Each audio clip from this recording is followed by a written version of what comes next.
Hey people, I'm Dr. Kit the Bee Babette, and today is a rather, I guess you could say, special episode of Ask Me Anything. So, over the last few days, I've been getting many questions all related to the topic of Varroa destructor. Sorry it's taken me so long to get to you. I was out of range and out of this crazy hectic time surveying native bees in Honolulu National Park. But to our topic, Varroa destructor. So, people have been asking me and are really freaking out over Varroa destructor. So, what is Varroa destructor? How did it get into Australia? How is it going to harm bees? So, on the 24th of June, 2022, a bit over a week ago, Varroa destructor was detected in hives of Apis mellifera, the European honeybee, at the Port of Newcastle, and these are biosecurity surveillance hives, so really important in allowing us for early detection of introduced pests. So Varroa destructor is a parasitic mite, and it's caused many honeybee losses overseas. Australia's the only continent, apart from Antarctica, that doesn't have Varroa destructor. It's an external parasite and also transmits viruses, and it's caused many honeybee colony losses, especially in Europe and North America. So it was detected in hives at the Port of Newcastle, and since then it's been detected on several properties of not biosecurity surveillance hives, but actual hives that beekeepers have in the mid-north coast, in the Hunter region, and so it's starting to spread. And we probably should learn from the COVID situation. So with global trade, people now moving around again, this is how diseases spread, and this is the first incursion of Varroa destructor into Australia. We knew that this was going to happen sometime, and there's been actually quite a bit of research conducted in Australia on how we might be able to tackle this, especially in Western Australia. But it's here in New South Wales and it's spreading. What's been done so far is the New South government has prevented movement of hives within exclusion zones around Newcastle. There's a biosecurity zone of 50 kilometres. Beekeepers aren't allowed to move their hives. Beekeepers must not tamper with their hives. If Varroa mite is detected, they have to completely destroy the hives, burning. So this is really important. We need to act fast. We need to act hard. Destroy any hives that have the potential to have Varroa destructor if we want to make sure that we get on top of this fast and don't have it become, an Australia-wide pandemic, sort of like COVID pandemic, causing ongoing losses and economic hardship. It is very upsetting for the beekeepers that rely on honeybees for their livelihood. So my sympathies go out to them. I'm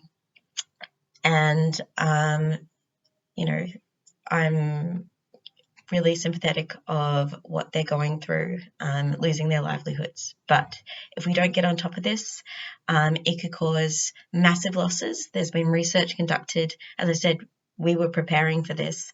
If it does get out of control, the Australian beekeeping industry could lose $70 million annually. Is this the end of the world?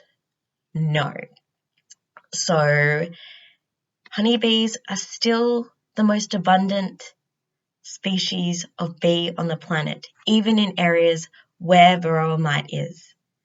It's one of many things impacting honeybees, but there's a lot of research that has shown that it can be treated. It's quite expensive to use a miticide, but it can be treated. Also, they're breeding bees to be more hygienic. which I think is really cool, artificial selection, to actually get rid of the mites when they detect them. So there are options. Now, like with COVID, we're now sort of adapting to deal with it and live with it. That is a situation that might happen. It's happened in New Zealand as well as the other countries. So how will Varroa mite impact the native bees, which are the ones that really need help? As I said, honeybees, even with Varroa mite, are still thriving in many parts of the world. They're still the most abundant, dominant species in landscapes. How about our native bees, which are declining, are threatened from habitat loss, have specialized diets, threatened by climate change, threatened by honeybees as well, and I'll get to that. So the Varroa mite, like most parasites, they're quite specific to their hosts, so it won't impact the native bees. The mite can't, infect them, so they're going to be relatively unaffected. There is the potential for the mite to transmit viruses to the honeybees, and then honeybees transmit these viruses to the native bees through plant pollinator interactions. So that could be an issue. It's relatively understudied, so there's not much that we can say about this, about how it would impact our native bees. It's poorly understood. The impact, though, is probably low because, again, viruses, they tend to be quite specific to their hosts. What is really concerning is that the Director of Plant Biosecurity and Product Integrity of New South Wales Chief Plant Protection Officer, with the delegated authority of the Secretary pursuant to Section of the Biosecurity Act 2015, has made an emergency order that involves saying that to eradicate honeybees in the detection zone, they'll be putting out baits, toxic baits, fipronil baits, on premises where Varroa mite has been detected. Now, unlike parasites, which are fairly host-specific, toxic baits aren't. Toxic baits could end up killing the native bee populations in these areas. So this is really not something that we want, and it's a really dumb thing to recommend. If you detect Varroa mite, eradicate your hives. Don't put out toxic baits. This almost certainly will harm the native bees. What actually could be a silver lining of Varroa mite is that it could eradicate feral honeybee colonies. Now, European honeybee is an introduced species to Australia. It's not threatened in Australia or anywhere on the globe. It is not threatened with extinction. And the introduced European honeybee is a domesticated species and also has gone into the wild and gone feral. And in that case, it's essentially like feral cats, like cane toads, like foxes, like feral cows, has negative impacts on our native wildlife. I've been studying this as well as other researchers. I've written a review on all the studies, and there is potential for European honeybees to harm our native bees by outcompeting with them for nectar and pollen resources. There's also been studies that have shown that they can outcompete other nectivorous animals such as honey eaters. And the feral honeybees also harm our wildlife because they live in hollows in trees that our native possums and our native parrots need. Now, trying to eradicate feral honeybees is very difficult. Varroa mite, though, it's a targeted parasite, and it could be a good thing for our native bees, freeing up the resources they need.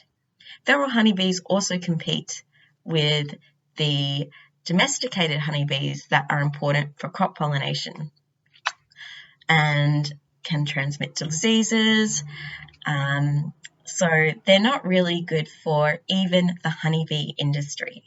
So whilst beekeepers can do the best they can to make sure their hives are healthy, are able to cope with parasites,